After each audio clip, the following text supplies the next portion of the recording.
that you know how to play Battlestar Galactica, more or less. We're going to take a look at it in our point-counterpoint review. Because Mike and I agree about the game, I'm going to roll to see who will argue for it and who will argue against. If it's even, I'll take the pros, and if it's odd, he will. And even It's 8. even, so your respite from hatred continues, Tom. So I'm going to argue for Battlestar Galactica. Mike will argue against. I'm going to start. Please do. I'm going to say, not only is this a compelling social game, it's compelling because of the traitor aspect of it.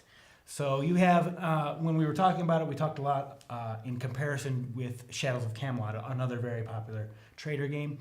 This one is better because not only do you have the card, the way the card interaction works, the common pool of cards that go together, the traitor can sabotage that deck, but also confusion about who is sabotaging that deck comes from the Destiny, it's Destiny, right? Mm-hmm. Destiny deck.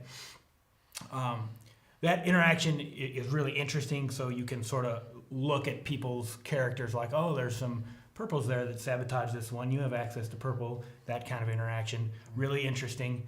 And then the other aspect in comparison to Shadows is that you have more to do when you're the traitor, but you're still hidden. There are more proactive things you can do to move your agenda along. Mm-hmm. That's a really awesome traitor game. Yeah, absolutely. Unlike Shadows, the traitor can actually stay hidden and spoil the pot with the card pool. But that's all well and good if you have just nothing but traitors and non-traitors, or humans and Cylons, if you will. But when you throw sympathizers into the mix, forget it. Because sympathizers just screw this game up. It's fine for specific numbers of players, but when you have a number of players that requires a sympathizer, then that just totally throws things off kilter. The reason I think is because sympathizers their loyalty is determined by whether or not any of the gauges are in the red. So you can be doing, for instance, very, very well on 3 gauges and have just, say, food in red, and all of a sudden you have a sympathizer that is working for the humans when the Cylons really needed him. Yeah. Or vice versa. You can have several things just on the very verge of red, but the sympathizer comes out as a Cylon and just wipes the floor with the humans. And you can just that kind of the possibility to end up with as many Cylons as humans, or nearly as many, is just ridiculous. It totally debalances the game, unstabilizes it, and it's just there just doesn't seem to be a good solution. Like I don't really fault Core Knixa or Fantasy Flight because I don't know what else they could have done. I don't have an easy fix, but it just doesn't really work well with that number. That's unfortunate. I can't disagree though. On to my next favorite thing. It's going to be the character abilities specifically. So the character abilities are really they engage you in that social aspect. Like by reading your character abilities, you sort of get an idea of who this character should be and how that is going to play into the social interaction at the table. So your favorite example is Tom Zarek. You can tell just by reading... Your friend and mine, Tom Zarek. Tom Zarek for president. You can just read Tom Zarek's card and see, not only do you learn, without ever having watched the show, how he is as a character, but you get a sense for the kind of gameplay you're going to adopt as Tom Zarek. Really awesome element that adds to the social aspect of the game. And then the roles themselves of, what are they, President and Admiral, and then the later expansion adds the CAG, which it's iffy, but it's there. Those also, having those roles also help drive the social aspect of the game. The crisis cards, the President has to decide, or the Admiral chooses whoever.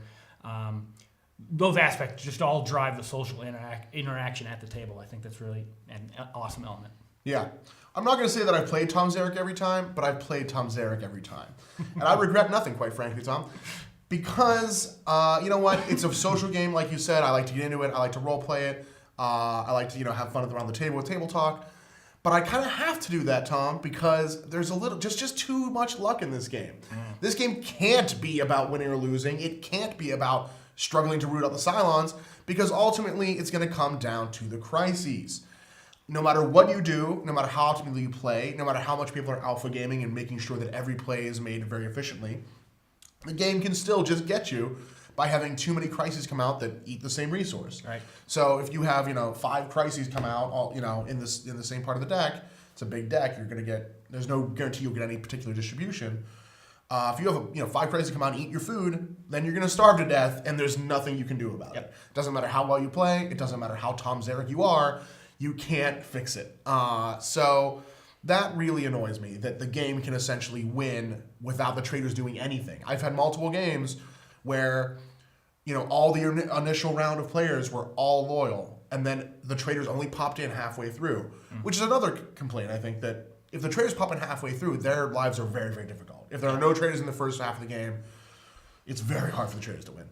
But when that happens, I've seen games on the flip side where even though they shouldn't be able to win in that situation, they've done very, very little. They've done nothing up until the second reveal. After they're revealed, after the second bout of loyalty cards, they still don't take many traders' actions. The last game we played, our traders were very, very passive, and they still almost won. They still almost took us down to 0 fuel just because the cards happened to eat our fuel. And we couldn't get a long string of no jumps. That can help hurt. Yeah, absolutely. Well, there's an argument to be said that randomness or luck in a game is the reason we enjoy that is that it's evocative of the randomness of life. If that's true, the luck in this game is completely evocative of the randomness and gonna get you about to die aspect of Battlestar Galactica. Every element of this game evokes that show for me. How many different ways are there to lose? Doesn't matter. There's a million because there's that many million ways to die on the voyage home to Earth. There's just so much like harassment. There's so many outside forces harassing you, just like on the show. There's constant crises that you have to overcome, just like on the show. There's a traitor, at least one, usually more, in your midst, just like on the show. This game just evokes the show so well for me. It's awesome. So immersive.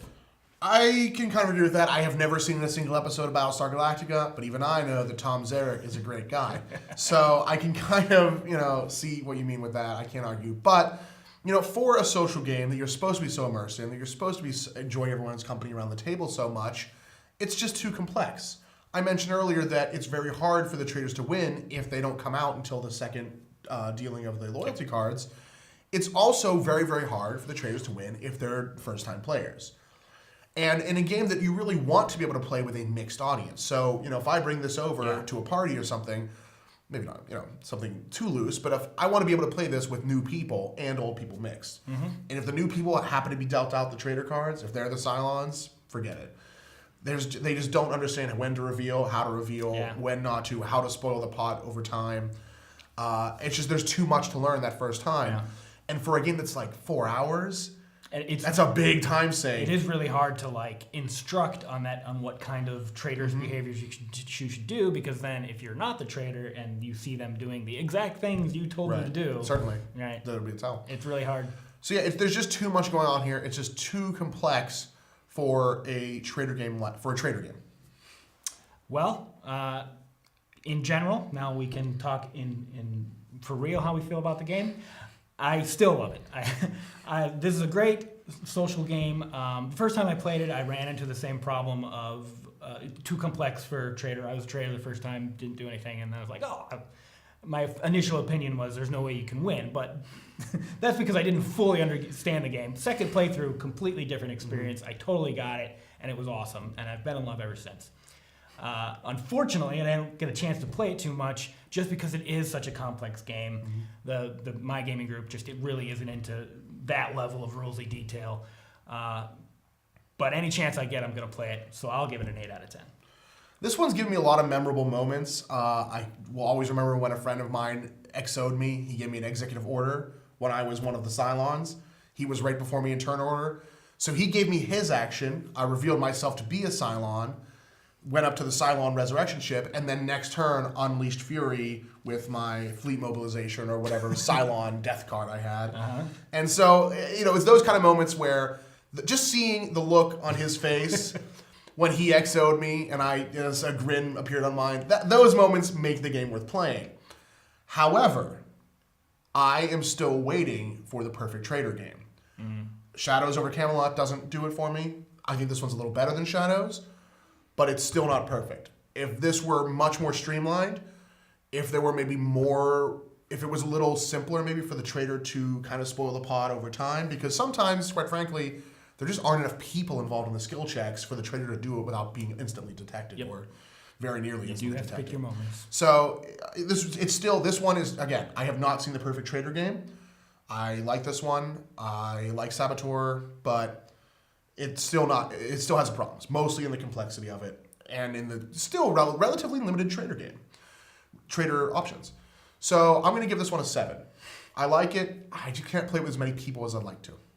All right, well, that's our review of Battlestar Galactica. Get ready for the breakdown.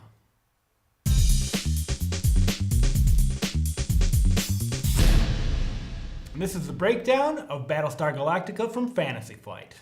BSG is long-form gaming at its finest. It'll take you 3 to 4 hours to play it, so we give it 95 long and 5 short. It's an incredibly fast game. There's near constant participation for all players, so we give it 5 slow and 95 fast. We give it 50-50 on luck and skill, because the game can still win even if the humans are playing at their finest and the Cylons aren't. For strategy and tactics, we give it another 50-50. The cards you play and the actions you take are all tactical decisions, except when you're trying to uncover the Cylon or remain hidden as a Cylon. For interaction, we give it a perfect 100. It is a social game, and all your actions are going to affect the other players. We give it a perfect 100 in immersion. From the character's abilities to the overwhelming outside forces, all of this pulls you into the game and into the world of Battlestar Galactica. We give it 25 simplicity and 75 complexity. There are lots of rulesy elements to the game, and new players, as the traitors, often don't take full advantage of their silent-y traitoriness. We give it 95 grandeur and only 5 portability because it's a very large game. It fits in an average-sized box, but it takes up a lot of space at the table, and it looks good doing it. We give it 40 expandability and 60 completeness. Fantasy Flight has shown us that there's plenty of ways to expand the game, but if you never do, there's plenty of replayable content in the base game. On our trophy scales, we give it 3 trophies for originality. There are plenty of other traitor games out there, but the communal skill check system gives the traitors options they don't have in other games. For value, we give it 4 trophies. It's moderately priced, but there are tons of quality components in there. Mike gives Battlestar Galactica a 7 out of 10, Tom gives it an 8 out of 10, and that is the breakdown.